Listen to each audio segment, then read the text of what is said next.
এই তো করবো। কি বলবো? এই যে গ্রামের পরিবেশ কেমন লাগছে? আমরা এসেছি বাবাইদাদার মামার বাড়িতে, খুব সুন্দর জায়গা এখানে।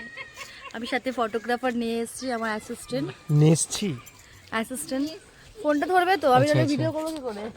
বলো। তো আপনারা দেখতেই পাচ্ছেন, এখানে আমি এসেছি, আমার দাদা এসছে, আমার বৌদি, বর, আর এই যে আমার অ্যাসিস্ট্যান্ট, বৌদির বর। এটা আচ্ছা, এই বর আমার দাদা। লোকেশনটা ডিটেইলস বৌদির একটু দাও। বর, কোন জায়গা? এটা হচ্ছে গিয়ে কোন জায়গা? এসছিস যেখানে বল। এটা বাবাই দাদার মামা বাড়ি। গাছে খেজুরের হাড়িগুলো। গাছে খেজুরের হাড়ি ঝুলছে। খেজুরের হাড়ি নাকি? রসের হাড়ি তো ওটা। ঠিক আছে। আর পুকুর আছে এদিকে, এদিকে ধান চাষ হচ্ছে। আমার খুব ভালো লাগছে। আমরা এখন থাকবো এখানে মোটামুটি 4-5 দিন, তারপর আমরা যাব।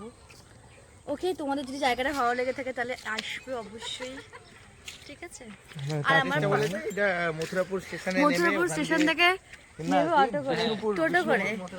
আর স্টেশন নেমে ওখান দিয়ে একটা টোটো ভাড়া করবে। ক্যামেরাম্যানটা নো ডাউট ভালো সাইডে, কিন্তু যদি তোমাদের হায়ার করতে ইচ্ছা করে, বাবা মুখ দেখো ক্যামেরাম্যান, যদি হায়ার করতে ইচ্ছা করে